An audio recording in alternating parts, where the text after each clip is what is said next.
look at me shine. I'm on the grind, handling minds, I get it for real. Taking my time, make up my mind, then I go get it. How does it feel? Came from the bottom, straight out the mud. Nigga, I came up from nothing. Niggas was hating, niggas was doubting. Now I'm just pushing they buttons. Look at me shine, I'm on the grind, handling minds, I get it for real. Taking my time, make up my mind, then I go get it. How does it feel? Came from the bottom, straight out the mud. Nigga, I came up from nothing. Niggas was hating, niggas was doubting. Now I'm just pushing they buttons. Been a hater since like forever, my nigga. What's all of the fuss for? You see me shining, I know that you watching. You stay on my page, so you must know. Someone told me my Durango was ugly, like why I got dents in the front though. But then a week later I saw the same nigga, but they was still waiting on the bus though. How ironic, I'm shining on them. Never stop, I keep grinding on them. My girl ex probably hate my guts, now her ring got blue and white diamonds on them. Hell yeah, niggas plotting on me, but my son spoiled rotten, homie. And that mean you come at me, you gon' need a freezer, not a doctor, homie. But back to the car, fuck it run. I just don't look at the mileage. I don't be talking, niggas be negative, I just be moving in silence. It's my time to shine, so I wanna talk about something that's other than violence. Like how about the fact I'm young and I'm black and I'm about to graduate college? Hell no, they don't like that. A young nigga on the right track, they just wanna see the gun on me. You could call that a ice pack. If you don't like it, just keep it moving. Now we could call that a life hack. I knew I was a diamond in the rough. Now you could catch me where the lights at. Nigga, look at me shine. I'm on the grind, handling minds, I get it for real. Taking my time, make up my mind, then I go get it. How does it feel? Came from the bottom, straight out the mud. Nigga, I came up from nothing. Niggas was hating, niggas was doubting. Now I'm just pushing their buttons. Look at me shine, I'm on the grind, handling minds, I get it for real. Taking my time, make up my mind, then I go get it. How does it feel? Came from the bottom, straight out the mud. Nigga, I came up from nothing. Niggas was hating, niggas was doubting. Now I'm just pushing their buttons. I never run, I got a son, and I got one more on the way. I gotta make it, cause these little niggas gon' need me to show them the way. So every beat and at every show, I'm tryna blow them away. My pops wasn't shit, cause he chose to leave, but I'm never going away. Hey, we a family, that's team shit. Set it up so they don't need shit. I might never make the Forbes list, but I'm about to make the Dean's list. Drugs ruined everything around me, it's probably why I never dreamed shit. I guess a nigga grew up so. I think my mama was a seamstress. And back in the day, teachers would clown me, they used to tell me I'm hood. Now when somebody got something to tell me, I'm just gonna tell them I'm good. Cause niggas been hating, they see the movement, I always knew they was watching. I could go on a run or throw it away, but I always knew I had options. Stay independent, be a producer, or should I go for a deal? Whatever passage leads me to money, cause I'm kinda short of a meal. Wake up in the morning, look in the mirror like damn, do you know how this feels? I started with nothing, but look at me now, so tell them the glow up is real. Like look at me shine, I'm on the grind, handling minds, I get it for real. Taking my time, make up my mind, then I go get it. How does it feel? Came from the bottom, straight out the mud. Nigga, I came up from nothing. Niggas was hating, niggas was doubting. Now I'm just pushing their buttons. Look at me shine, I'm on the grind, handling minds, I get it for real. Taking my time, make up my mind, then I go get it. How does it feel? Came from the bottom, straight out the mud. Nigga, I came up from nothing. Niggas was hating, niggas was doubting. Now I'm just pushing their buttons.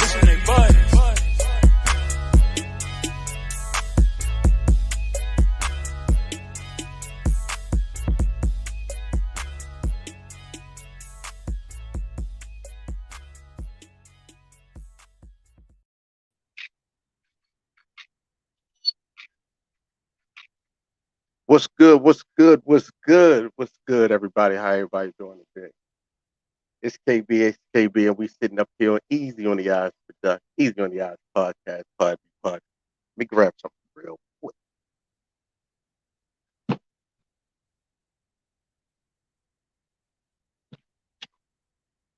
All right. Make sure everything good. Happy Sunday to everybody. Hope everybody has good health and all that good stuff. I had a little background music I wanted to play, but it ain't even acting right for me right now. You know, it ain't even playing with me right now. But nevertheless, we out here today enjoying this pretty day. It's like 92 degrees where I'm at, so it's pretty decent. Had a good night last night, and waiting for a good dinner. I don't have the chef on today, but I know we are trying to get some chops. So that's what's going on. I know that's what's going on. If you can hear me real good, I know I see this Lyria and Chad in the background. If you can hear me real good, put a thumbs up. Let me get a thumbs up if I sound cool. Okay, I sound cool. That's what it is. That's what it is. You know what I mean? So let me see what we got going on about that a little bit today. And what else? Fashion what's going on in the show, in the hair show this Saturday past in Baltimore. So we got some footage of that. We can sit back. We're gonna talk about that good stuff. I see we got D in the background. She made it. Hey D, give me a thumbs up. You can hear me real good. All right. So I'd like to say shout out to the tracks that you're at the beginning. I don't know why I cut off early on me, but of course the theme intro, that's by brother CJ Ice out of Charlotte, North Carolina, and the track that was playing before with the videos and the footage, that was from the Made the Music of Underground Sound Production.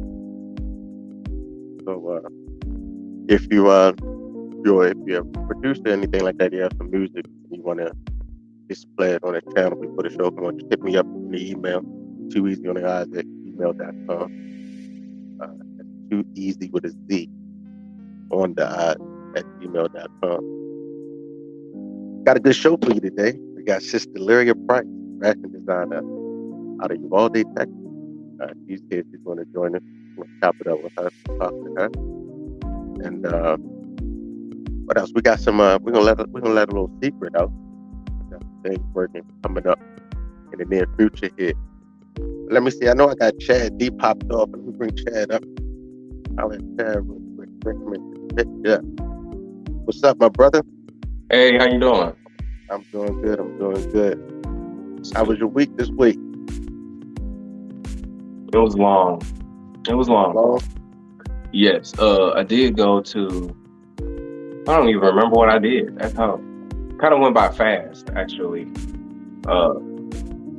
Saturday, I guess that's you try to have like one day at least out the week where you don't do anything. So Saturday was it. So I can't really remember the week, but Saturday we went swimming and that was pretty good.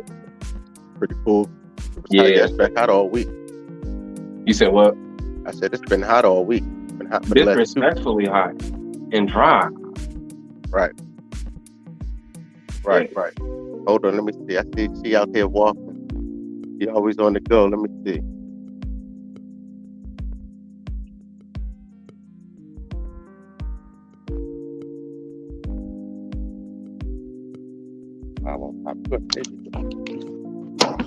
Hey. Restricted. What's up, bitch? Can y'all hear me? Yeah, we can hear you. You made it. I can hear me. You can't hear me? Yeah, because you got it down. You don't got your Bluetooth, do you? I have my earbuds, but it won't connect. Come on, did you put it on after you joined or before you tried to join the room?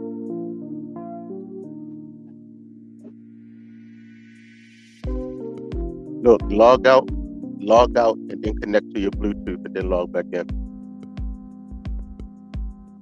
You can't hear me. So other than that, Chad, what you got going on? Any new items, any new clothes going on? Well, I'm currently still doing the Wild 2. Waiting for Wild 3 is going to be releasing, I'm going to say probably like a couple of months after we do this release for the, not the release, but the campaign. Try to balance out the nonprofit and the clothes. So I'm taking some certain weeks is for the nonprofit and certain weeks for the clothes. So I'm not to the point yet to start back on the releasing of any more clothes until I get the kids more situated. And what you trying to do with the kids? This summertime, what you trying to do with the kids? What you got planned for? And we got a campaign that we're starting. We're raising funds so we can get a building, so we can start having more children to mentor, and where the other mentors that have volunteered are having a place to actually go. We also got one of our prospective board members that we've been reaching out for. She is finishing school, so that would be for like a nail tech. But she's finished her instructor's license, so then she was opening up a school. So we're collabing a lot of different areas. We got like paint and sips and stuff that's going, but it's to raise money for the children, like so we can have actually a building for. We mentor them in fashion and music and culinary skills and in art. So with that being said, it's like a lot of different equipment, technology, and then we're talking about these not newer, but this younger generation, and they're doing more digital. So then we going down that realm and that round. So we really need the building in order to have a place where everyone can meet in the middle, because everybody is so spread out around Oklahoma. Right. So yeah. Okay. So from the community, if you needed it, what could you use from the community, like to help you guys give a good push of support? Volunteers, what could the community do? money, volunteers, or donation. we are physically, like fiscal sponsored with the AFGJ. So we have our 501c3. You can go on our website, the LIC project. There's a part for a donation there. That's the biggest part, because what is being done now for the children is based off the pockets of very few people that are in the nonprofit. So with that being said, then we definitely to do more. Like we've had to turn away 20 kids because we just can't afford to do it for 20 kids. How many kids you got now in your program? 10. We have 10. Okay. I know. And we just got a new child as well. There's 3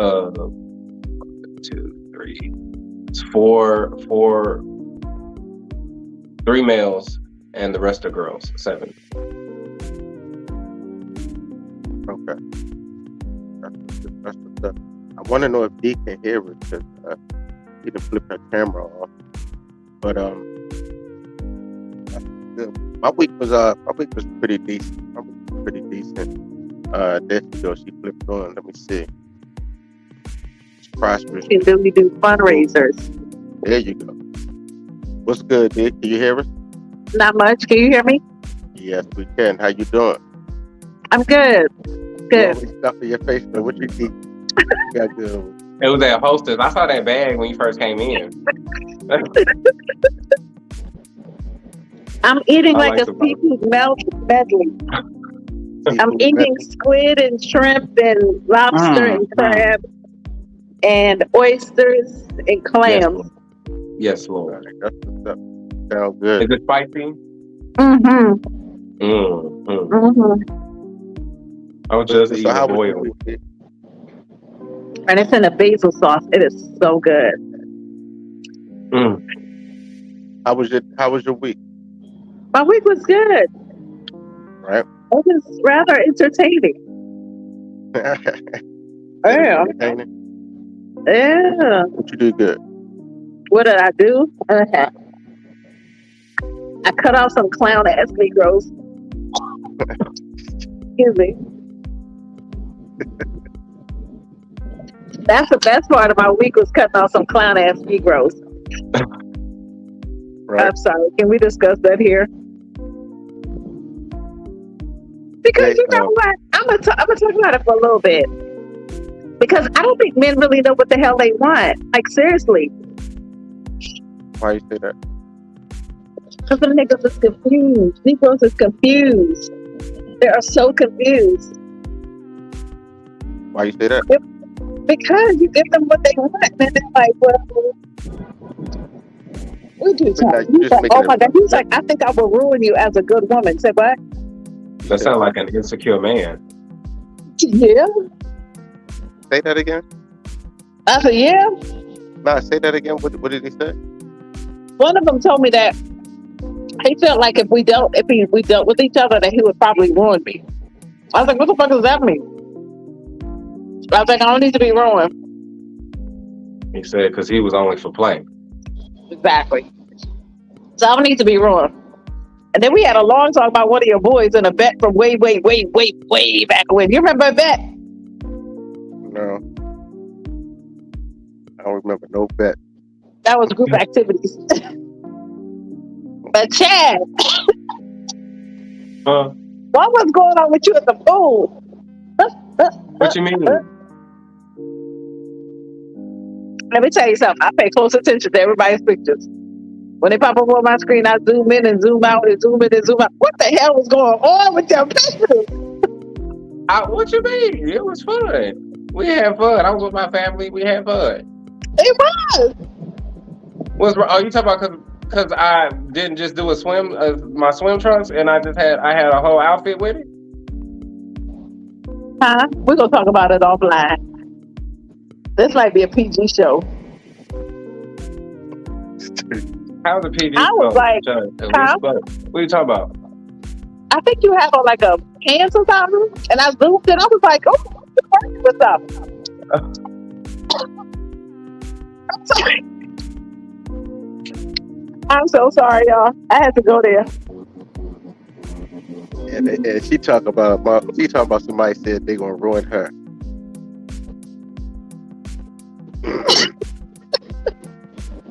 So anyway, that was Dee's week.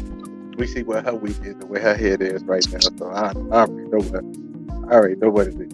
He probably ain't say here ruin you. He probably said something else. You just stop it. I'm sorry, Chad. I zoomed in. I'm like, wait a minute.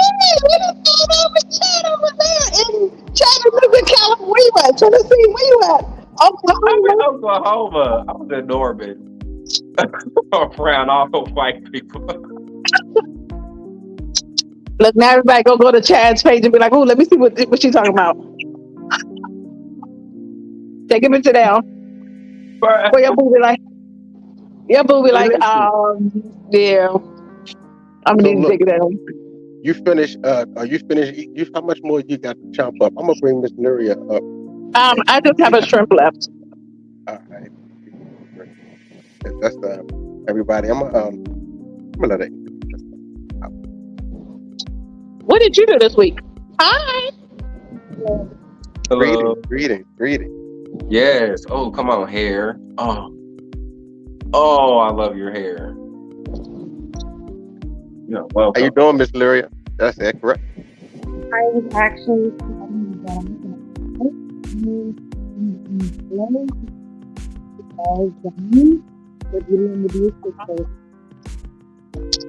All right. I think you're kind of low. Right? Could anybody else hear it, or was she low to y'all too? Yeah. She was low. It was low. Okay. Yeah. Now we can hear you a little bit. I was outside dyeing a wedding gown yellow for Belle's gown for Beauty and the Beast this Thursday. Oh, okay. Did you like it? Oh, it's beautiful. Do you guys want to see it? Yes. Okay, hold on. I have to pull it out. I'm dyeing it a second time. What's she pulling out? Hold on. What she's been working on for the Beauty and the Beast. It's happening for Thursday. Okay.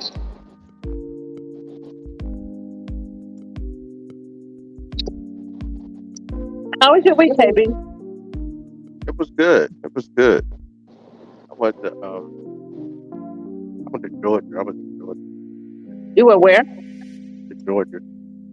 Georgia? Yeah. Okay. Came back. But Somebody just paid for me to come to Georgia. I don't know if I want to go though, because I ain't trying to give up nothing. Oh my gosh! Yes. Oh, that's cute. Is that sequins on it, or is those crystals? I'm like, it's sequins. It's bead, pearl, sequins. oh. Last week.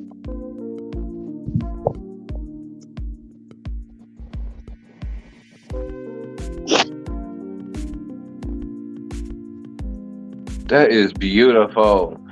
How So long is that have you one been part of working the on outfit that you're doing? I do fashion design for the I can't hear you.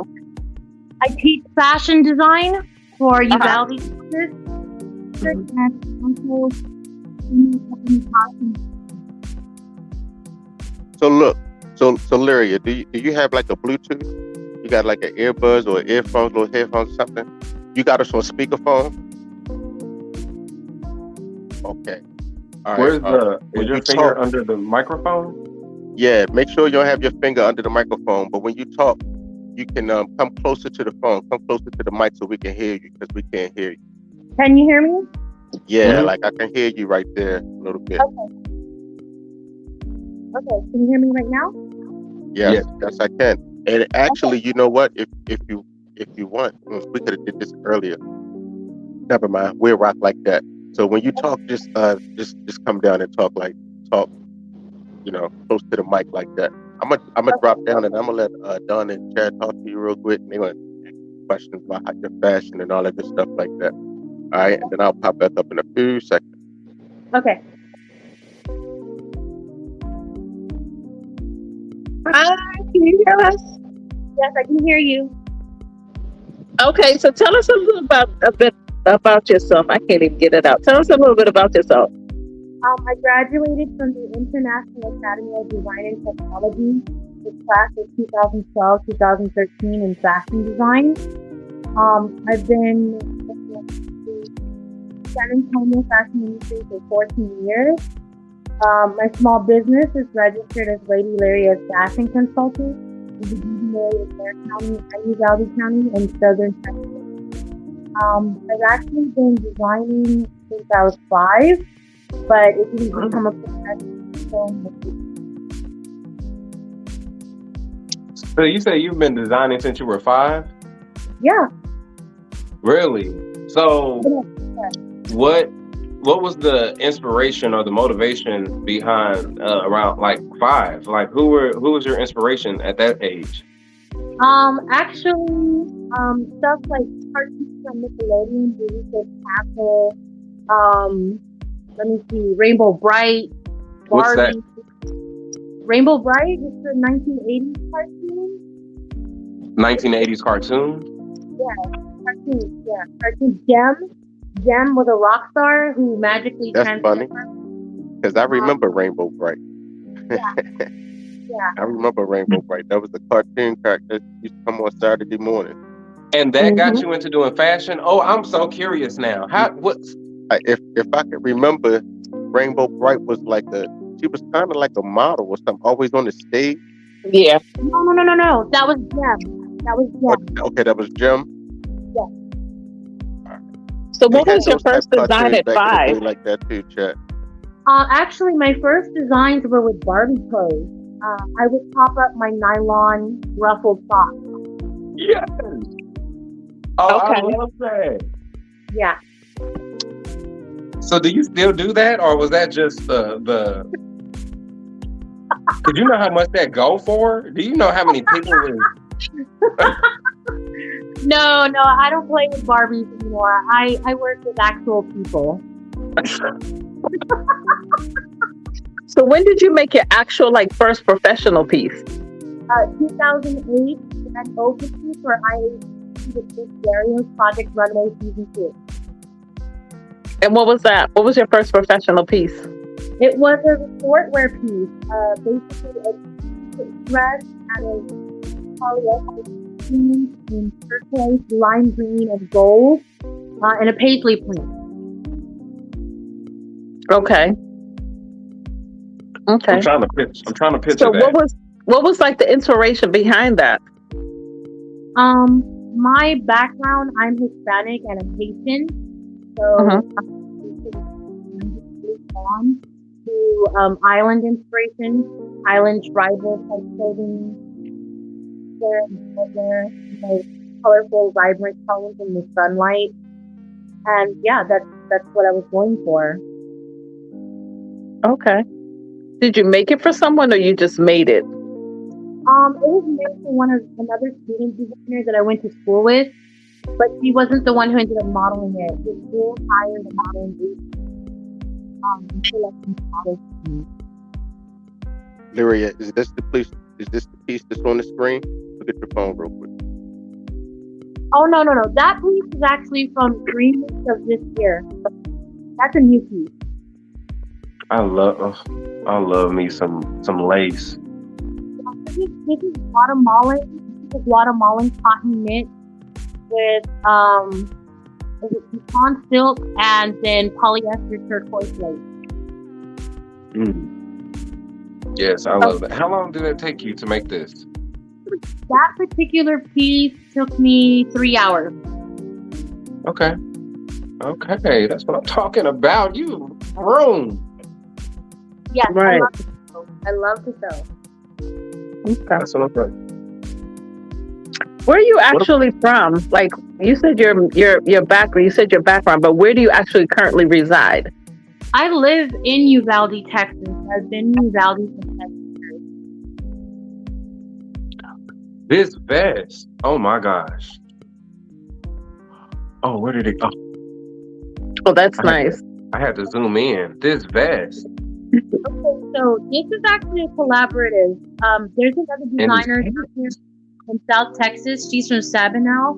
Actually, she's from Mexico, but she has a boutique in Sabinal. And she designed the vest, but I wanted to coordinate her clothing collection with mine, so I designed the shirt and the pants. So You say you did the pants? Yeah. Yeah, and I'm a fan of some baggy clothes, and this looks very like comfortable. And I love that this African print going along the side. That is beautiful. Thank you. Those are corduroy pants. The green is Those are corduroy? Yes, corduroy. Oh, okay, that's what I'm talking about. Corduroy with an elastic waistband and cotton African print. I believe that's tinty. Yeah. That's beautiful. You are welcome. You're currently excuse me. You're currently doing design for a show at the school. I'm assuming for the school that you work at the school. Yes, ma'am. Okay.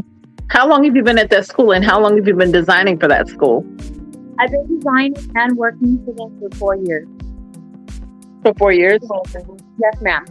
So is it safe to say like you're the costume designer for that school? Only during summertime. Okay.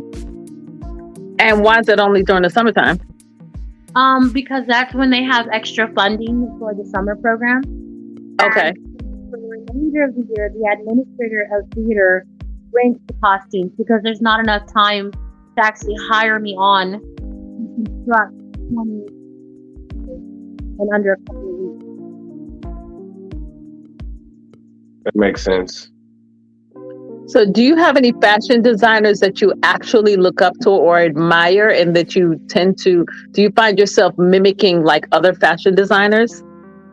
Sometimes, yes. There is a local designer in San Antonio, Texas, known as Agosto Playas. He's a veteran designer. He's been in the game for 30 years. He just did Paris Fashion in 2017. And I mentored under him when I was a fashion design student over 10 years ago. And I have a website where I have like a long list of designers that I love researching, checking out on TikTok, reading about. But that's like, he's probably one of my number one influences.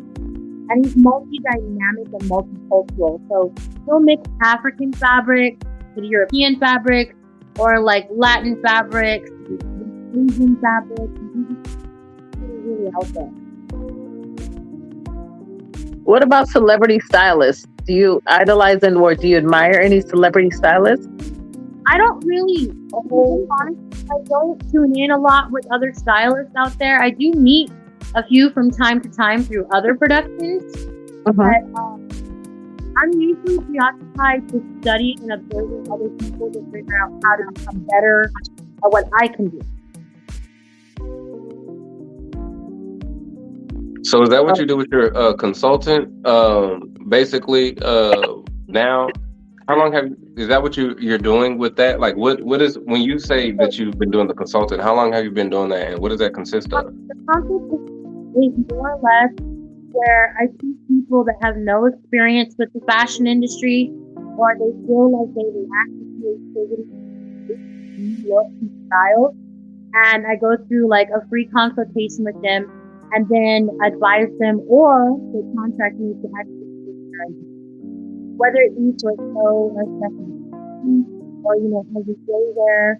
I also consult not only on the design concept, but skills coordination, and the most common for amateur models that want to break into the industry, and basically educate them on how to represent themselves through top cards, measurement statements, help them decide if they want to get signed with an agency or if they want to remain non-exclusive and represent themselves. Basically getting familiar with the local industry. So do you have agencies that you team up with or you partner with when you do the consultant? Yes, sir. Some of the agencies that I have collaborated and worked for in the past here in Texas would be Larry Nelson, the mother agency in San Antonio, Texas. She's been around for over 25 years. Another one would be Upscale Talent and Productions in San Antonio, Texas. Layer of Law, Lux Model.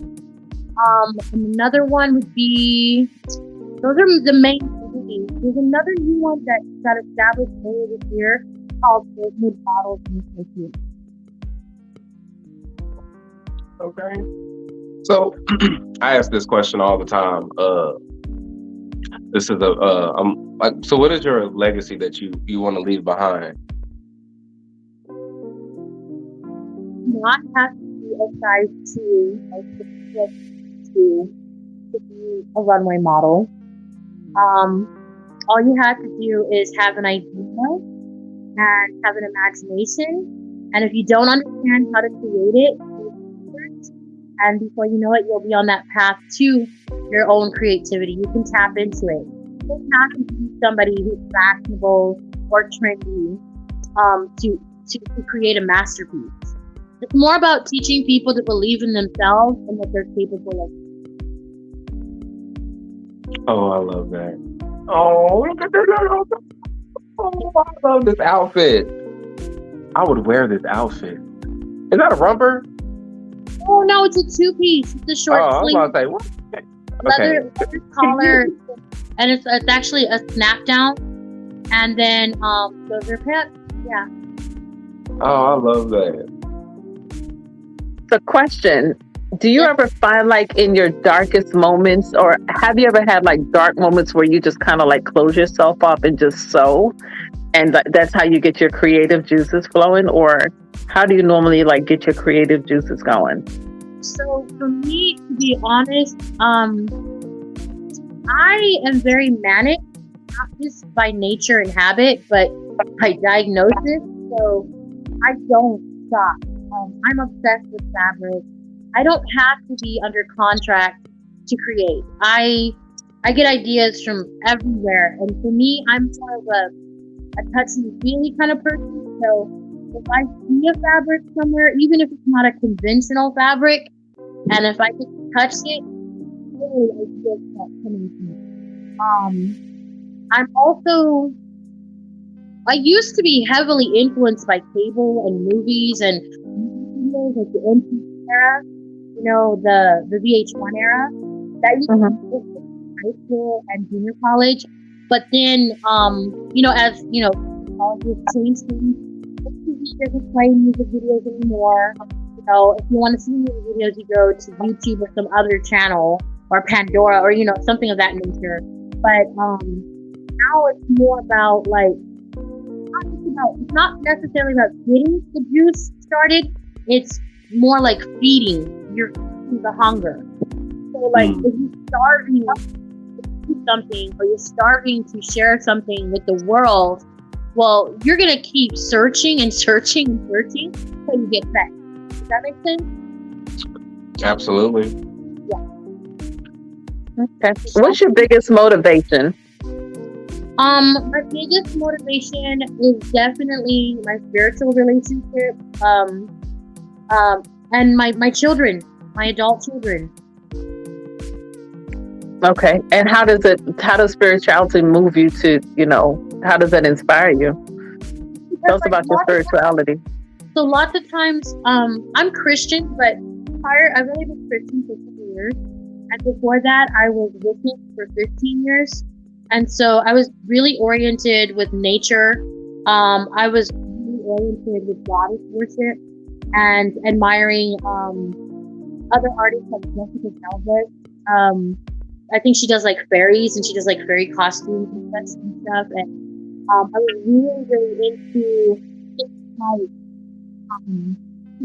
the different hues in the clouds, the different hues that show in a sunset, something of that nature. And so that's where I would like gather ideas. Or sometimes I'd be reading a scripture, and sometimes the scriptures give details of what or the type of garment, ceremonial garment that they would wear, and that would influence me right there. And then, like with my children, I've always been an artistic person, and now that my children are 20 and 17, they love paint. Always been into art.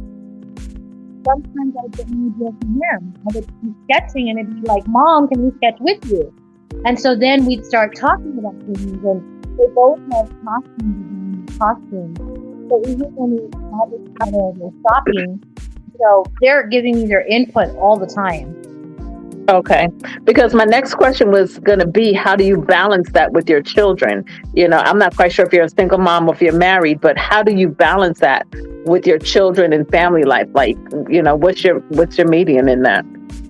So the number one thing that I've always stressed to my children from when they were young and now into being young women is that to never be afraid to share their creativity and never be afraid to express their art. But there are no mistakes in art. Even if you're working on something and you think you've made a mistake, there's no such thing as a mistake in art. Same thing with fashion. When you're creating something or you're learning how to construct something, there's always a way to undo it or manipulate it or alter it to make a name for whatever your project is. And so the other thing too that I stress amongst my children is to have a strong sense of reality, but at times art calls for imagination. So I don't like to distract them from their own imagination. And I'm motivated in the artwork and their fashion ideas, but also in their writing skills or when they talk to people. Okay, so basically, your balance is: do you incorporate your children in what you do, like on your day-to-day life? Do you incorporate your children in your designs, in your whatever task you may have going on? Or that's what I was asking. Like, how do you balance it? Like, because I know. So for example, like my oldest one lives with me. My youngest one lives in College Station, up in northern Texas. So when my youth come down, we get together. And sometimes my older one will help with photography.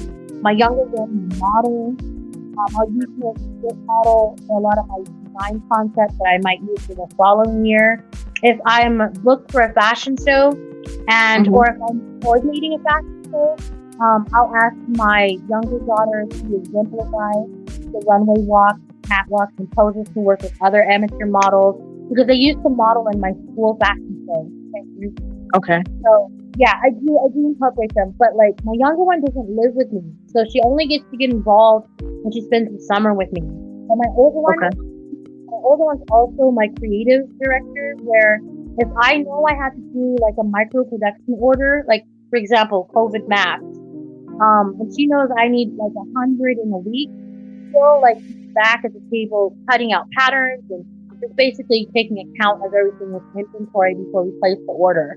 Or if I need her to advertise on Facebook on one of my business pages, or share or help with photography as well, she'll be right there to do it. And then once I make the sell, if I profit, then I can make the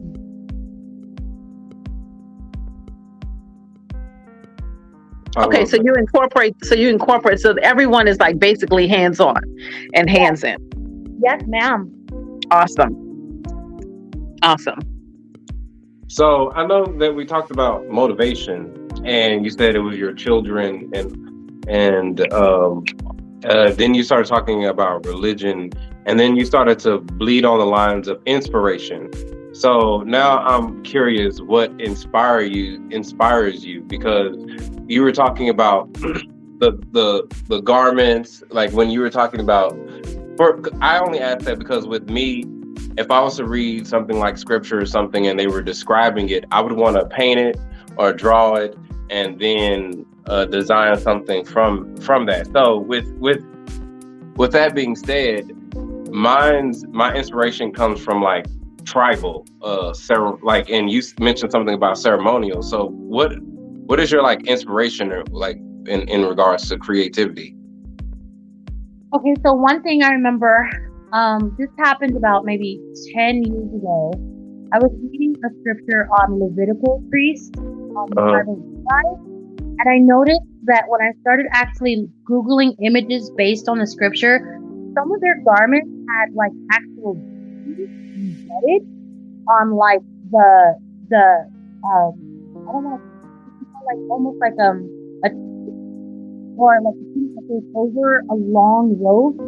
And I read about how like symbols that symbolize certain things, and that they were placed in like locations on the planet. So like that kind of turns on to, well, okay, I noticed that it's not just one kind of jewel. It's like emerald and rubies and all kinds of like different colored jewels.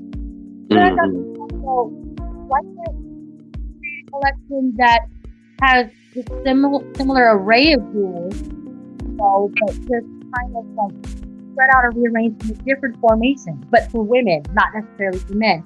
Or like, the robe of many colors. People typically think, from that story, the robe of many colors is a rainbow robe, right? So I've worked with a lot of different rainbow fabrics as well. I tend to incorporate a lot of vibrant colors, or like rainbow tones, or high warm colors, only because that invokes joy and happiness in other people, and it makes me happy. And I've learned that we subconsciously say things every day, just in how we dress, how we present ourselves, and so kind of like the psychology and the sociology of fashion. And so I try to infuse that in my work. But there was something that Dee mentioned earlier, like when you're in your dark moments, do I ever just lock myself away and just know? And she's right. Yes, I do. I do. I do that. And I do some interesting stuff here. And prior to that happening, I started working on a black collection. And I didn't know why, because I don't usually work with a lot of black. But I have everything black collection by either fall or winter of this year.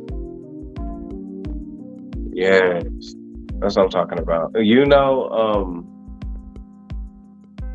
It seems like you come from a place of, when you create, a place of emotion or feeling or passion. Yes. Which is the fuel. What can you? Because it seems, because you've taught your children to become, you've already taught your children to, you said creative director, and like all of these different things that your children are involved in, which is not something small. That's not a small position. So what can you teach other children who don't have that background or a support system? What can you teach? What is there? Do you have like a message, or is there something that you can say to those children? Yes. And it's funny you mentioned that, because this is my first year that I did a 9-week course at the high school to work with underprivileged teenagers on how to embrace their own inner beauty and confidence, but at the same time learn how to utilize a sewing machine, learn how to fashion illustrate, learn how to pattern draft, and learn how to create their own concepts by selecting their own fabric. It is a fashion show. It goes on, I believe, May 19th. Yeah, May 19th, which is a Thursday, a little more than a month ago. And I went to working with children that understand how the fashion is operating. didn't know anything about, seamstress work or manufacturing. Like 12 that did finish at least one look and ended up gracing the runway in their cafeteria for their families and the school board. And so what I ended up with, yes, I did lose a lot of children, but the ones that stayed, I think I have 3 that are looking into art schools now that they want to go to become designers. They were under the impression that we can't look trendy and we can't look good because we don't have a lot of money, But I was able to receive donations from other fashion designers in San Antonio, which are closest to the city. And when I brought the selection of fabrics to show them, what this isn't about money. Great. I want to see what you can bring to the table and show you that if there's a way to keep that pathway for you, you can make your dreams come true. I love that. Oh, I love that so much. Have you ever thought about like creating? Where you at? Where you located? Oh, I'm in Uvalde, Texas. We're like right there. I'm gonna have to reach out to you because I have a nonprofit here in Oklahoma, and that's one of the areas that we mentor kids in. Have you ever thought about like creating a nonprofit? Yes, actually, I was listening in on your nonprofit, and I'm strongly considering a 501c7 for next year.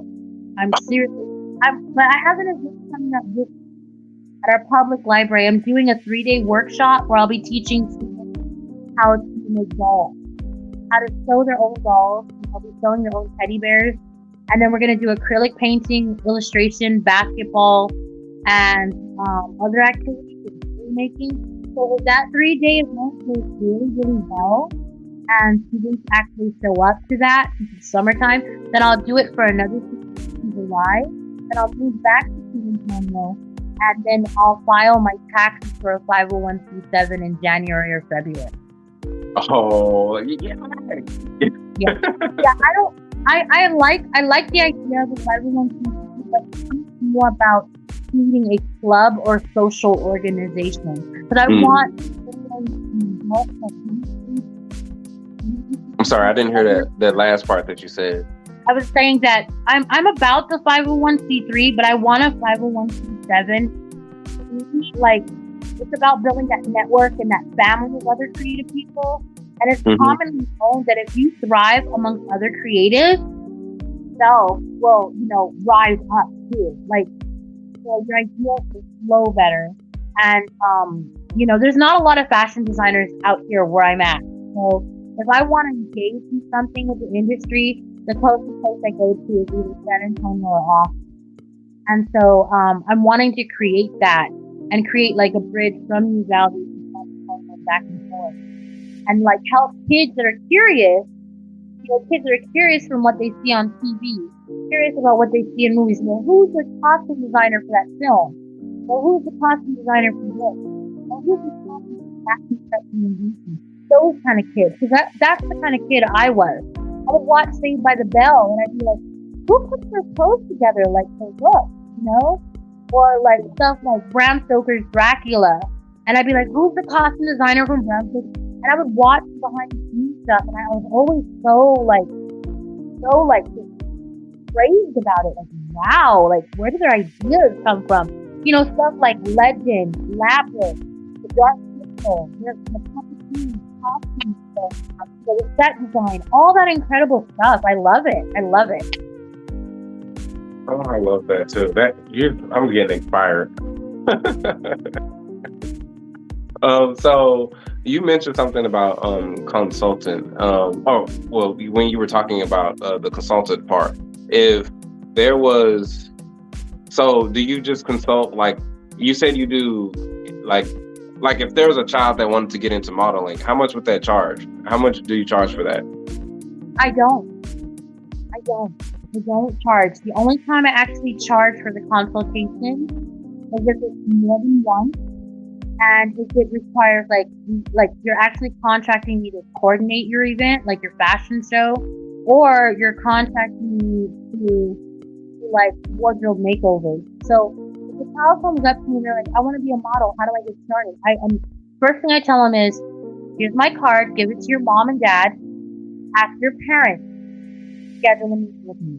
Because like it's a child, so by law, it doesn't matter how much they want it. If their parents don't back up, it's not going to happen. And sometimes you do have kids that the parents don't want to support their dreams. The kids will come in with their big sister, maybe a brother or sister that's 18 years old, or maybe an aunt or an uncle, or if they don't have biological parents, they're adopted, and so, or they'll have a guardian of some nature. So then I go to them, or they call me up and we schedule a meeting together. And I explain this is how we get started, I explain, the avenues like photo shoots, healthy dieting, proper etiquette, how to please, because you have a nasty attitude, nobody wants to work with you. Little things like that. Hold on real quick. I think my mother just got here from McDonald's. I'm sorry, you said all you know is what? I was just about to say my niece just got here from my daughter. Hold on. Oh, okay. Okay. Yeah.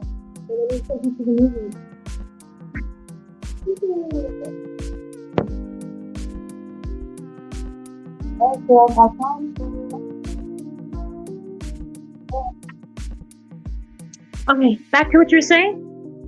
Oh yes. So when you think back of what you've accomplished this far, what is one of your highlights? Fashion Week San Antonio 2012 with the illuminate golden sweater evening gowns. I think float in 11 years. I'm sorry, I didn't hear what you said. Keeping my company afloat for 11 years. Mm-hmm. Had like 2 or 3 years of no business. It didn't work. I think working for the district for 4 years has been an ultimate lesson. There have been things that I've been able to achieve in our small town that I could never achieve in San Antonio back then. And I feel like I'm getting ready to go back to San Antonio this summer. I'll have more experience. I'll be more ready for anything that I apply for. And also just like appealing to diversity. Some designers, when you speak with them or you work with them or consultants, they'll only work with a certain profile of clients, or they'll only work with a specific look from a model. But because I was also going through the trademark, I'm still going through trademark. I've been in court with that for like over a year. And I really wanted to change the branding image of Lady Lyria to not just being, African American, but also embracing other cultures, other body types, because I think that the industry gets a really bad rep, Does she have to be a size 0? Does she have to be a size 2? Does she have to be a size 4? Or, why not utilize more plus size men? The plus size male industry for fashion has been like brazen since like 2008. I've seen fashion shows online for big guys, for not just tall guys, but just big guys and women. The plus size women's industry has been breaking ground since the late 90s. So why can't, a little bit before that, but when it went to media and like mainstream, so why can't we have both? There's also this misconception that petite women cannot model, which I know for a fact is false. 100% false. Within the fashion industry alone, when it comes to modeling, there's actually like 6 different types of models.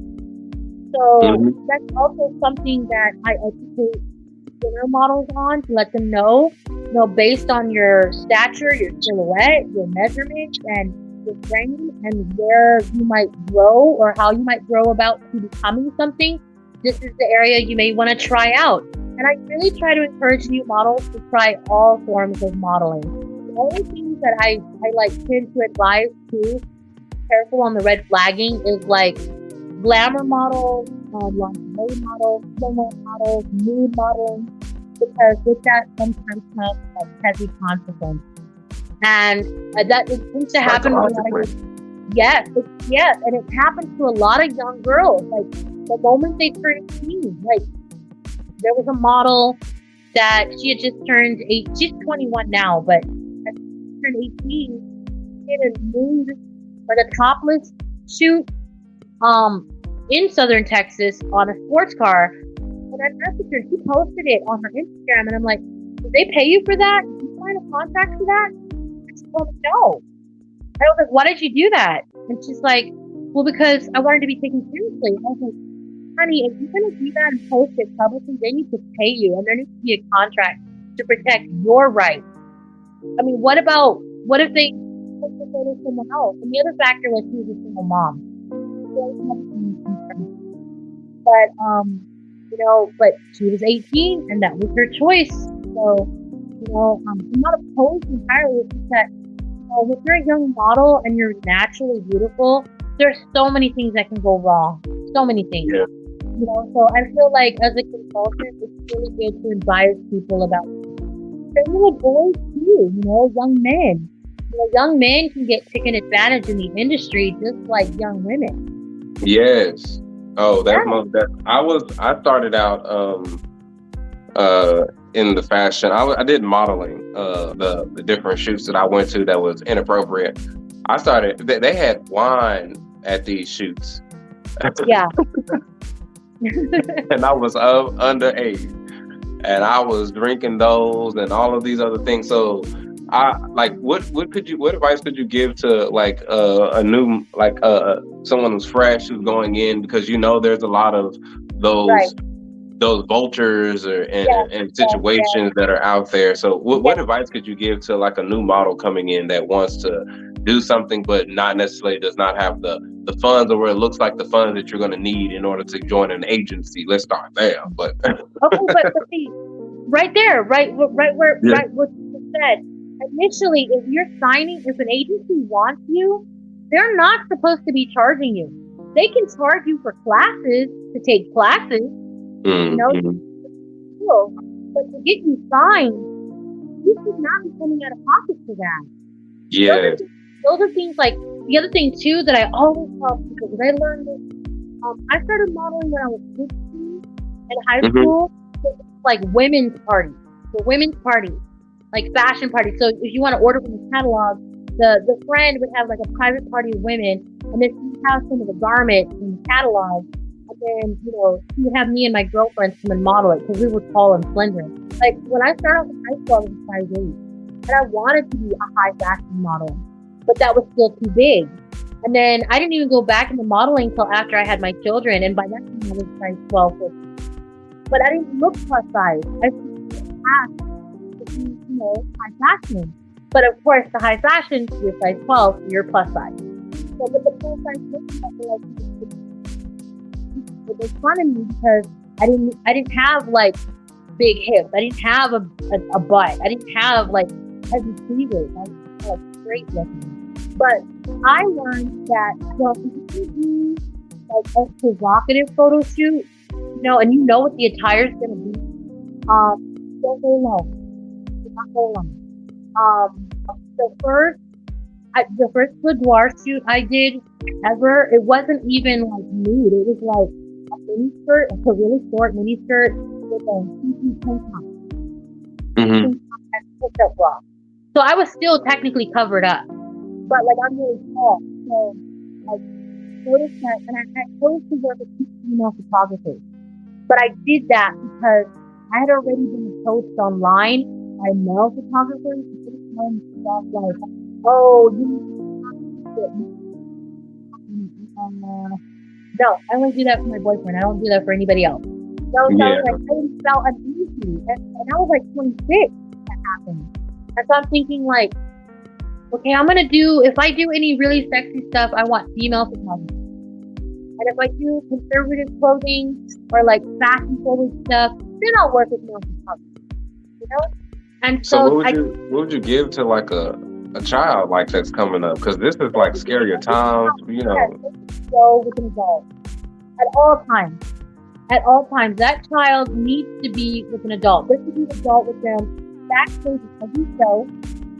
When we do shows here in San Antonio with young children, the parents will ask when they sign the release form for the shows. The parents will ask, backstage with my child. They say yes. It even provides the parent with a seating area so the parent can bring snacks or activities for that child. It's still even backstage. So it takes the child, and same thing with photo shoots. I know a few parents that are signed with upscale talent productions, and the parents are like always there. Oh, it's all about protection. Those helicopter parents. Yes. Oh, yeah. It's a big deal. Yeah. Okay, I like that. So have a parent with you, and that's on the safety part. But what about like them following their dreams? Is there like something that you could say? I would encourage them to never give up, because I had to share this with you. I had a student.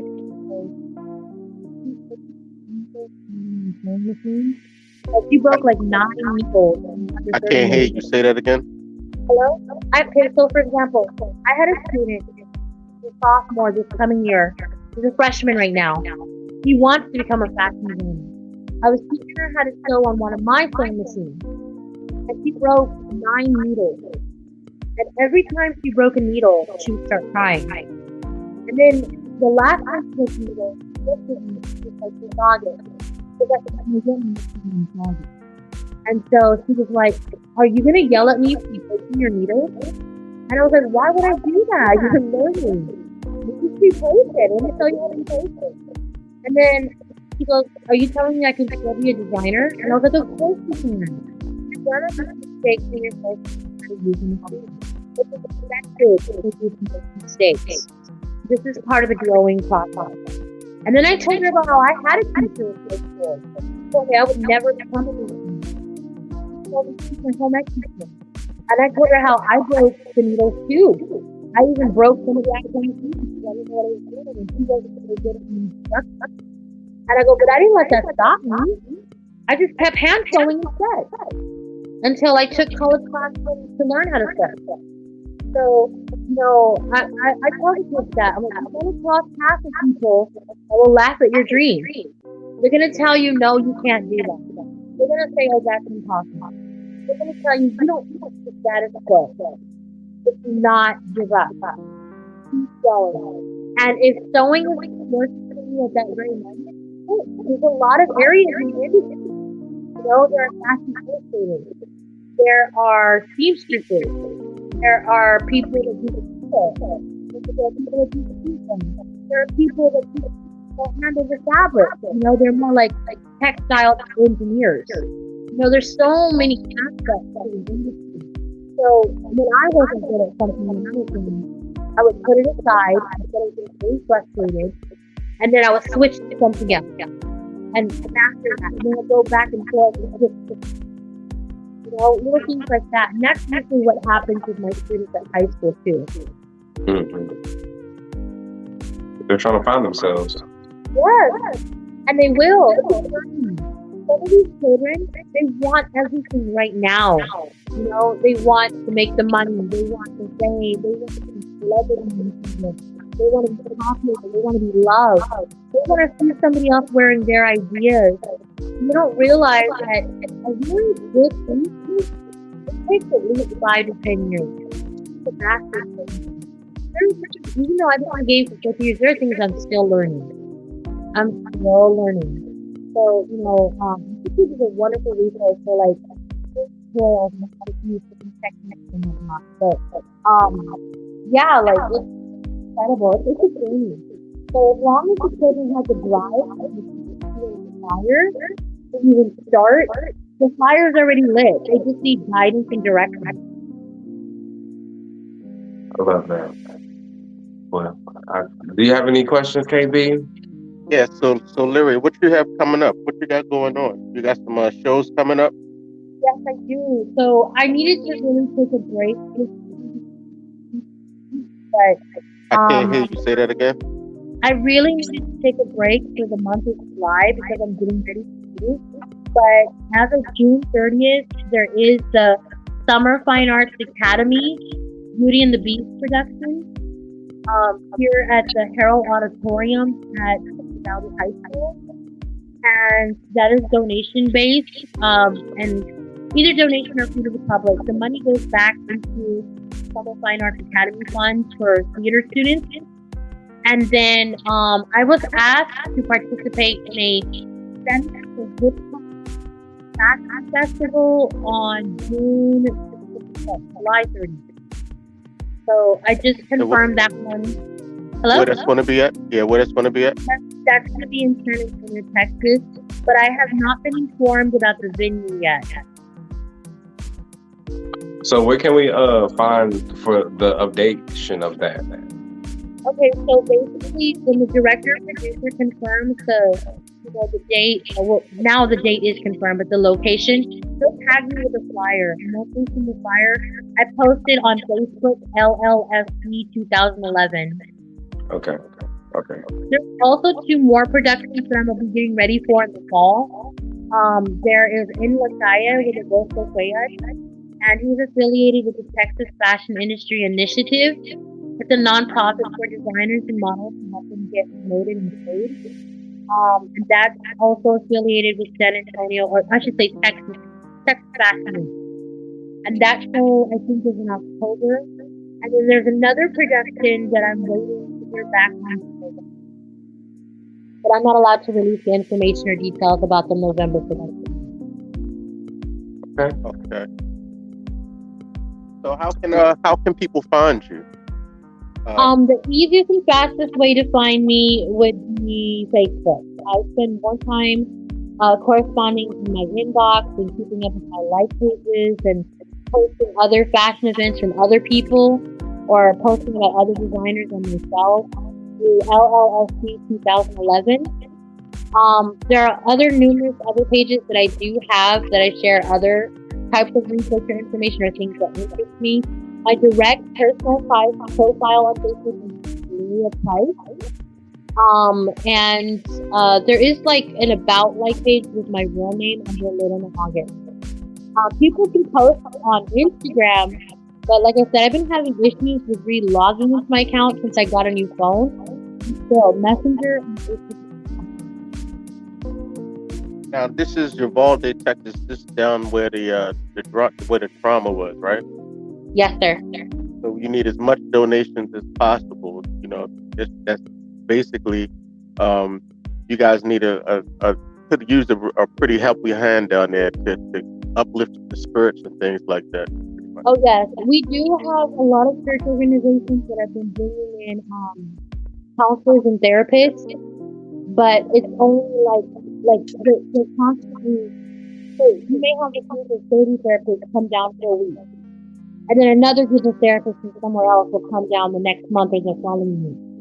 The other thing that I know is that there's over 5 different nonprofit organizations that have already raised over $5 million for the families of the children and the people that passed away. So now at this point, it's more like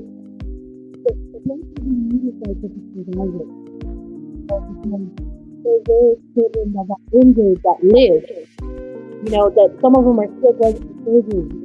They're trying to raise money for their surgery, you know. Medicaid does not cover everything.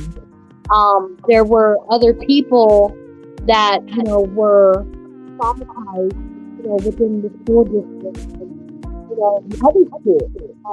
There are things that happen on some of these other campuses, including the one I was working that day, that the media didn't even talk about. So it's traumatic to all of us because we're a small community. We all know each other. Whether it's in church, people work, eating out, shopping. There's a ton of people that are familiar face, even if you don't remember your name. Will ask you how you're doing, how your kids, how's your business. You know, we're very tight knit. Like everybody knows somebody that was directly affected by, you know. And what's the population there? We're approximately 13 to 16,000. It's not big at all. No. We have a food department. We have a Hobby Lobby. We have a Walmart, an H-E-B.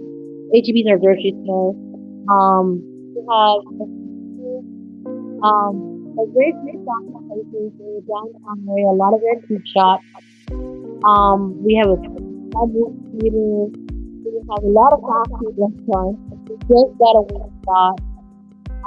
We're finally getting a travel center, like a really huge giant gas station.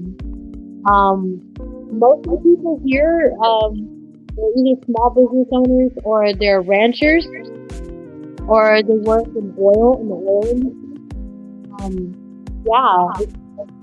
It's just now.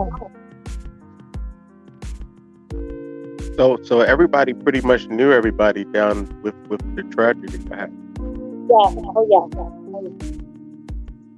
Even the shooter, everyone knew the shooter.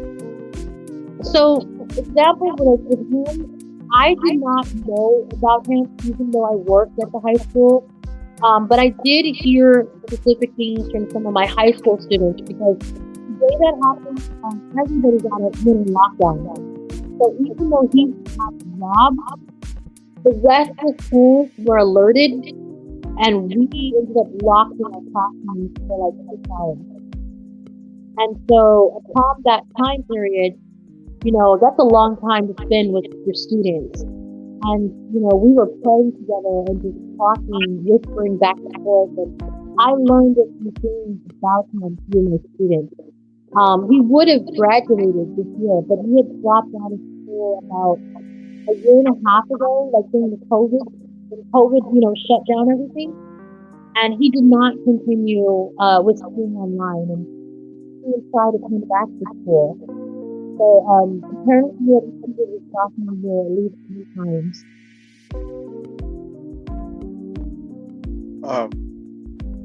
I give you my virtual hug and warmth as I empathize with you guys.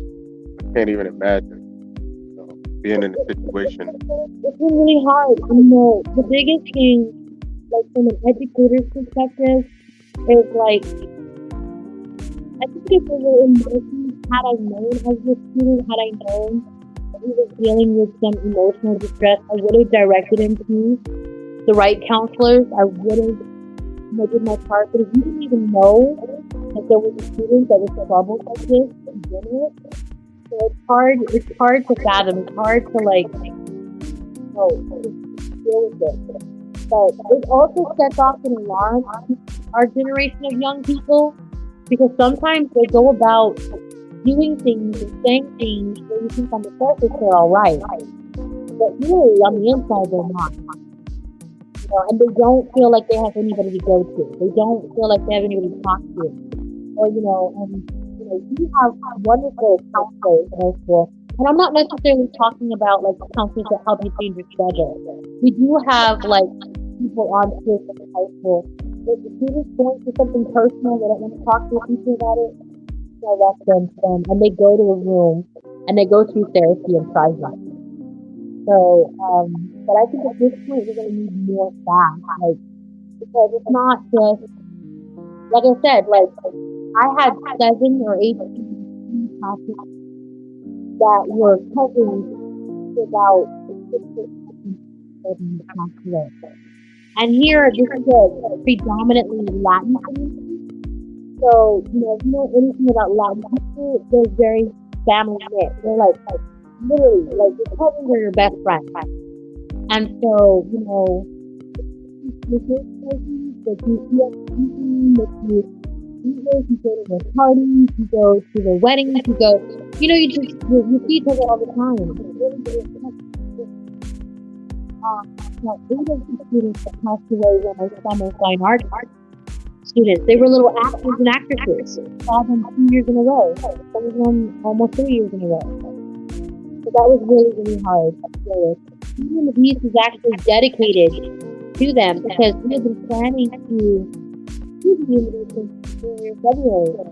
And we would run into the children in town, and they'd be like, "I want to audition to be Belle. Oh, I want to audition to be Trip, or Lyria, And it's terrible because like it's putting into everything around. And then the surviving students were like, "Why can't we make a memorial? Can't do the student abuse act, but we memorialize it with like our friend's favorite song or favorite act." So they're going to be mixing other Disney songs that were favorites of the children. Now, And to honor them. now being from a small town, it sounds like you deal with a lot of young women, young ladies, and Yes. okay. So how do you feel about the what just happened this week with the Roe versus Wade situation? How do you go about talking to the young ladies and things about dealing with that? I'm getting a handful of that from my own daughters. My oldest one is 20, my youngest one is 17, and they were talking about it all this weekend. And the part that concerns me is the contraceptive aspect. The way my older daughter interpreted this is that they were the first women yesterday that even preventing pregnancy, whether it be birth control or buying contraceptives over the counter. And I hope it doesn't go to that extreme level. But my daughter urged me to keep an open mind. Like, Mom, people don't just naturally go get abortions. What if the woman is raped? What if a girl was raped? Why does she have to go carrying this pregnancy with somebody that she did not consent to? Little things like that. Because what about people pregnancy, Mom? Women that people pregnancy, the baby explodes, going to explain. And I do understand what you're talking about. Because that means that they would choose the child over the mom, and the mom died. And so he's very distraught. Some of those situations do hit close to home with me, especially with the Google, situation. But I was explaining to her, since I'm a woman of faith, that we're not to put all of our faith in our government, the human government. We're to put our faith in God's government, which is entirely different than, our physical government. So, Supreme Court is going to do whatever they want. There are other issues being addressed besides that. And, the American people are upset. Everybody's upset. Whether it's the gunman, whether it's abortion, whether it's same-sex marriages, it's like the people are speaking and speaking and speaking. People are marching, protesting, and literally the Supreme Court is just straight up ignoring it. Or the Supreme Court does have a handful of people who support and represent the people, but they're being overrun or ignored by the majority. So, and I don't think it's necessarily a Democratic Republican, because I'm with the Green Party, but I have friends that are Republicans. I have friends that are Democrats. So I don't think it's something that can be limited to just a civil party. I mean, not a civil party, but a political party. It's beyond that. This is about our human rights too, and our choice to our own bodies. So what I do with young people is that I urge them, as much as it upsets them, that this could motivate them more to consider that the people that are in the Supreme Court are not going to be there for 200 years. Maybe not even 50 more years. So maybe that's something they need to go to school for. Go to law school, become a lawyer, then aim to become a judge, then aim to get into the court system. Because that's the only way to change it. I have a life page called Reform General Education. And I started that life page 10 years ago. So I want to reform education system because I getting hired into the system to change it from the inside out. So that's the same thing with our government. People are pissed off and they're fighting on the outside. So the is higher education, get hired into the government, then approach the people that are at your level or that will listen and just rearrange it from the inside out. It's the same thing with construction and sewing. Unless you're adorning the outer garment, you don't sew first on the outside. You start inside out. Let's be establish inside out, you start from the inside. The same thing with making change in the world. You cannot change people's minds. You cannot change that things happen in the past. But you know what we can do? We can change ourselves from the inside out. And that's what's gotta happen. And that's what's happening everywhere because not besides from us. He was the 33rd location to have a mass shooting all over the United States. Same to us. There's been like 30 or 40 more shootings almost every single day. It's been literally a month and 2 days. So it's not over yet. I heard about a shooting in the Bronx a couple of weeks ago. I heard about Oklahoma. I heard about California. I heard about Buffalo. There are people everywhere dealing with this. Right. It's a shame. It's a shame of what's going on right now over there. Oh yes. I mean, how you feel? Like, do you ever get that feeling? Because I know I did. Like, my trauma and my stress has gone down dramatically. But I'll be honest with you. The day that we were evacuated by SWAT off the high school campus, I was looking over my shoulder, like, for weeks. Like, I was shaking constantly, and I had paranoia, trauma, PTSD. I'm on some stronger meds now, so I can finally sleep. But I was only sleeping like 3 or 4 hours a night. And then, like, I didn't want to be at home. My daughter didn't want to be home. She's like, I want to go stay at grandma. So I went to go stay at my mom. I didn't want to be alone. I was so terrified. I wanted to be around my children. I wanted to be around my parents, my sister, my niece is a survivor from Iraq. You know, she's never known what trauma is. She's never known what, but she heard the gunshot. She was in the cafeteria with her class when everything happened. And her teacher. You said your daughter was in the cafeteria? No, my sister's daughter. Yeah, so it's insane. Like, I feel like I'm blessed, but I think I was still feel blessed usually something good happen. But I know some of the parents that have lost their children. Some of them are my isolation customers. And it's devastating. It's so devastating. So, some of the children, I had really funny memories. Some memories from sometimes. And, the first day I heard that 13 had died, and there were more children missing. It continued till daybreak the second day. By the second day, they were already posting photos in the news, in social media, who had died. And when I saw the photos and I started recognizing some of the children, it was like somebody was literally stabbing me in the heart over and over and over again. That's how much it hurt. It was really hard. It's still hard. It's like a numbness that overwhelms you. And you're fighting to stay alive, mentally alive. But that's the goal. The goal right now is like social rehabilitation, emotional and mental healing, not just the parents, that lost, or the children that lost teachers, their parents. It's also healing for we're all survivors. It's how that safely evacuated you. We're surviving this together.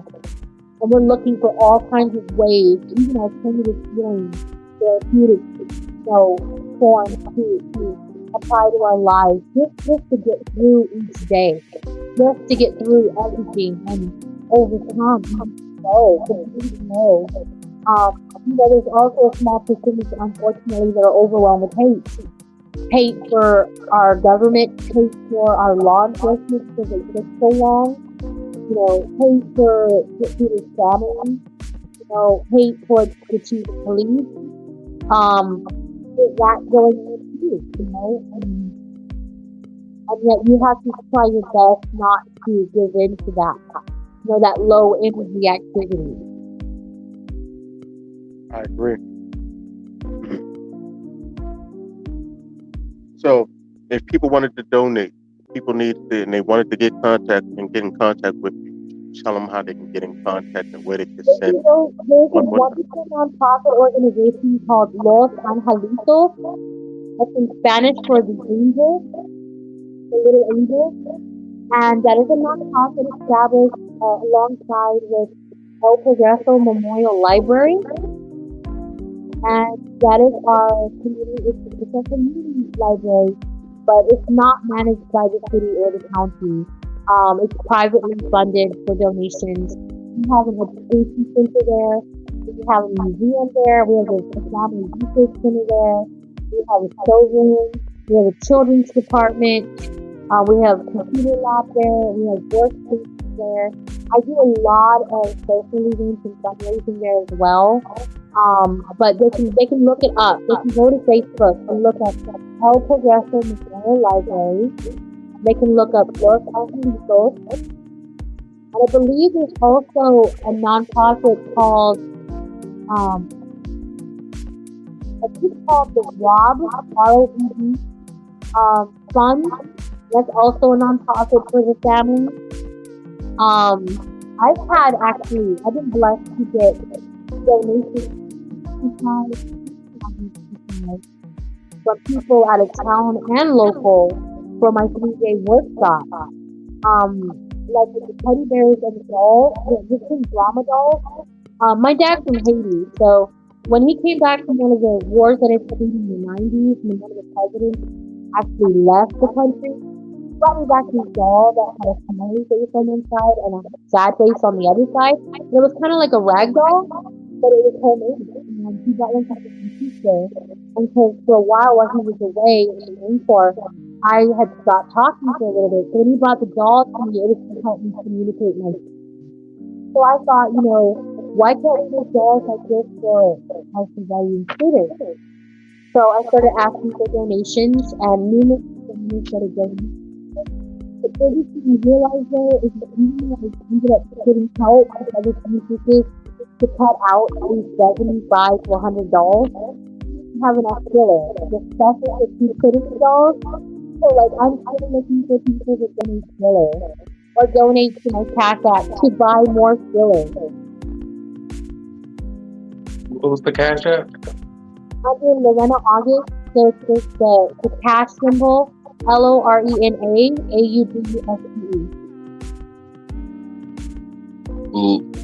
You said LAURNA. LORENA AUDSE.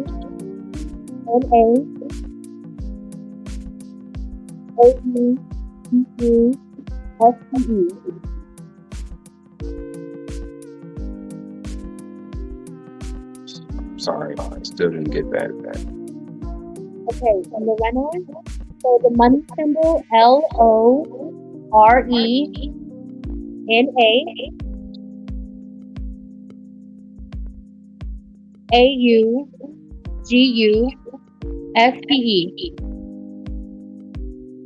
STE? Yes. It's August, so Augusta. Okay.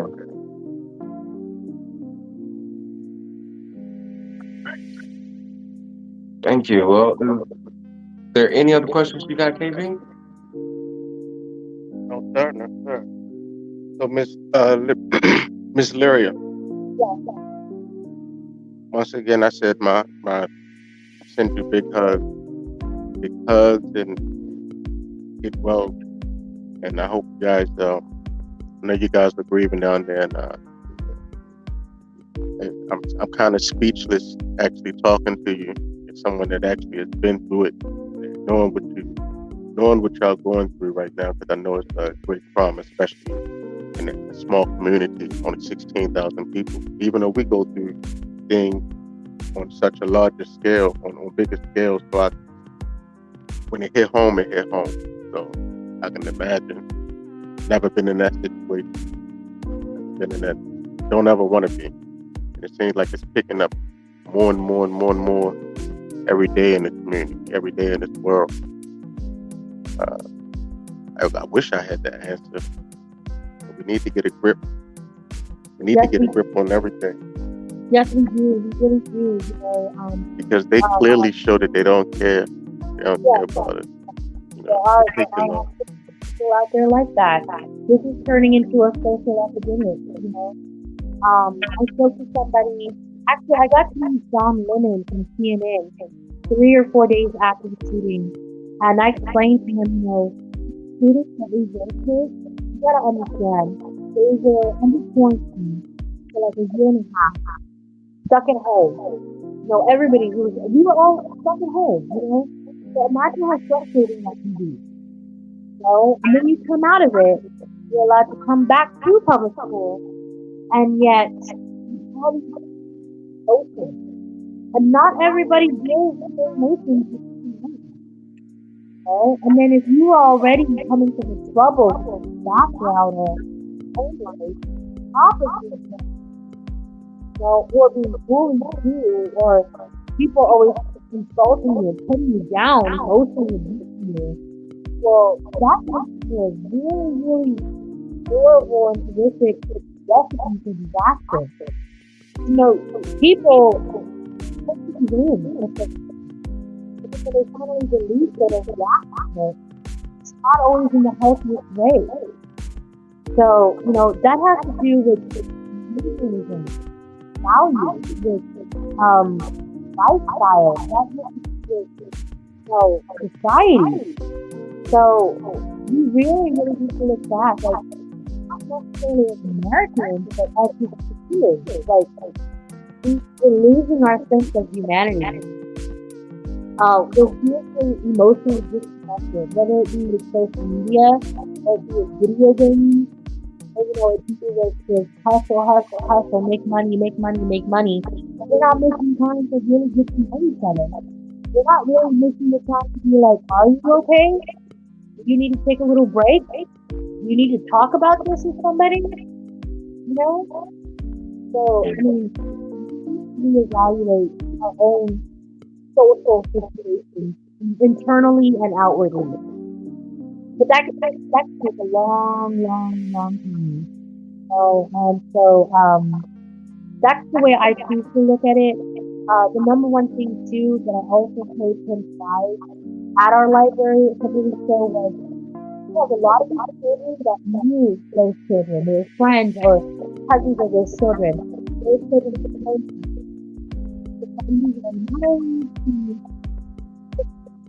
rid them of that fear. Because some of them don't even want to go back to school anymore. You feel like graders, and so we have to find a way to reintroduce education now, reality itself, and make it not only safer for them, but make it more fun for them. And at the same time, help them cope with their emotions. Establish now all children represented. They're fractured. And we gotta figure out how to put the pieces back together as a community. Some of the young ones, like the kindergartners, they don't even know what happened. Because they were on a separate campus. But their parents won't even talk to them about it because they're young to raise them, But third grade on up, they all know. They all know what happened. So it's going to take a lot of social rehabilitation. I'm hoping that when we move back to the city, I'll find more resources, not only to help me restate my life, but help bring them to the help out.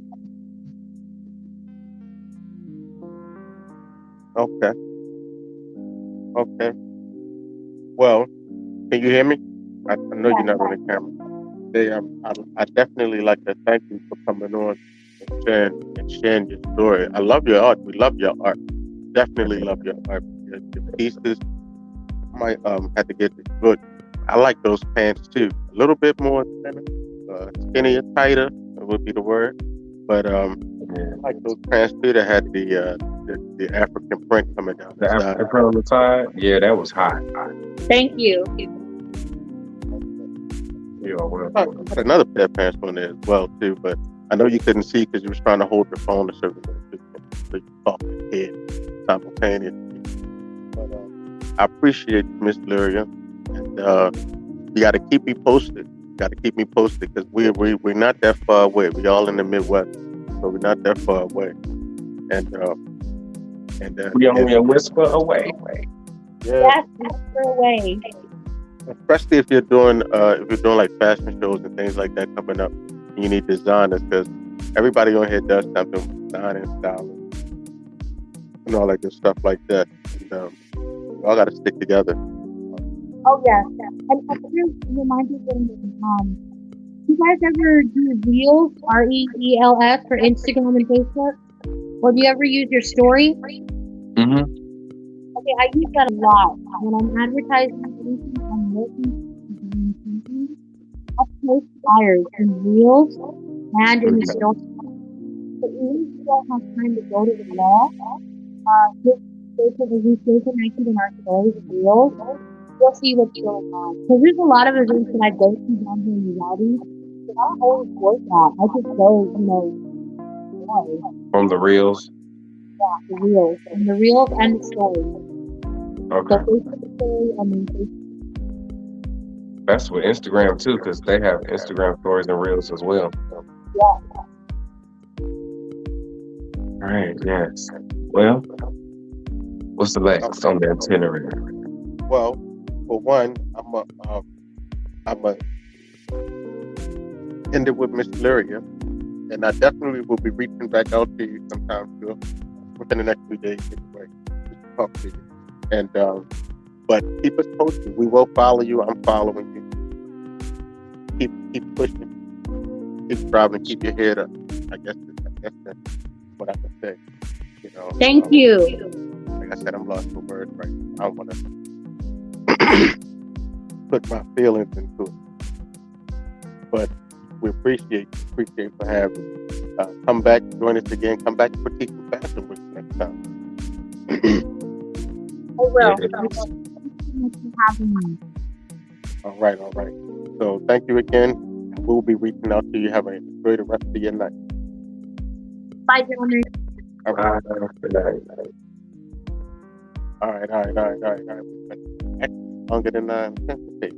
I ain't want to stop. Yeah. But yeah, man, that's a sad story. All right. So we're gonna close it out with us and where you can find us. Yeah, you already know it. Go ahead. You can tell the people what it is, bro. Okay. Well, my name is Chad Atkins, owner of Live in Color. You can find us on liveincolorllc.com. Also, I'm the director of nonprofit called the LIC Project, where we mentor and teach classes on fashion, music, art, and culinary skills. And that is at the licproject.com. Also, you can find us on TikTok and YouTube and Instagram and all those fun places too. All right, so that's what's up. I'm KB. My followers going too easy on all platforms. Follow us on all platforms. Next week we do have a special guest. So on Wednesday I will drop it, and I also will drop a question tomorrow. So I can give you the answer right now. Watch this bus hung around it. You don't know. The question will be, the answer is going to be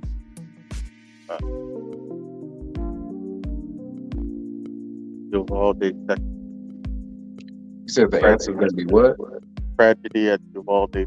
Well, I don't know how I'm going to work the question, but that's going to be that. Okay, on Wednesday? On the show when I posted it. Okay. That's going to be that's the answer. Uvalde Tx. Term. I don't know, something pertaining to it. I'm going to think I have it. But I didn't know talk about when it's good. I can't hear you. I said I didn't know she was going to talk about it when it's good. Oh, yeah. So, that's what it is. So, Chad, I'm going to reach out to you because I got an idea about something. Okay. I'm about to do something real quick. And available. So I'm gonna hit you on like, is your phone fixed? Yeah, my phone been fixed. All right, shoot me a text. Okay. All right.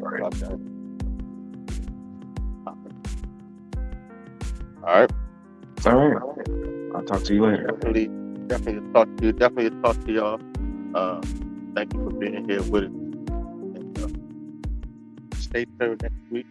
Throughout the middle of the week, I'm gonna have the pictures and stuff. I'm gonna take pictures from the different fashion shows and stuff. I want to get one picture fun. So, yeah, everybody, thank you for joining us. Subscribe to the channel. Check us out every Sunday, 5:45 Central. Yeah. Don't let this what's going on.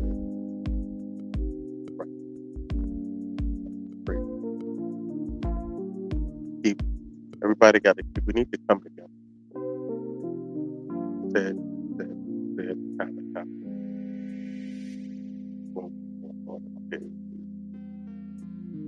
Woman. Some type of thing. But I love you guys. Thank you for being here.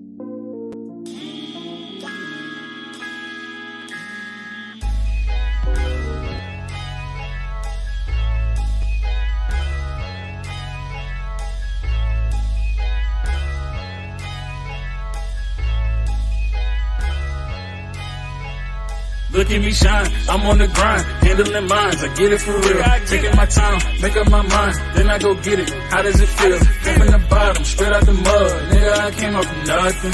Niggas was hating, niggas was doubting, now I'm just pushing their buttons. Look at me shine, I'm on the grind, handling mines, I get it for real. Taking my time, make up my mind, then I go get it. How does it feel? From the bottom, straight out the mud. Nigga, I came up from nothing. Niggas was hating, niggas was doubting, now I'm just pushing their buttons. Been a hater since like forever, my nigga. What's all of the fuss for? You see me shining, I know that you watching. You stay on my page, so you must know.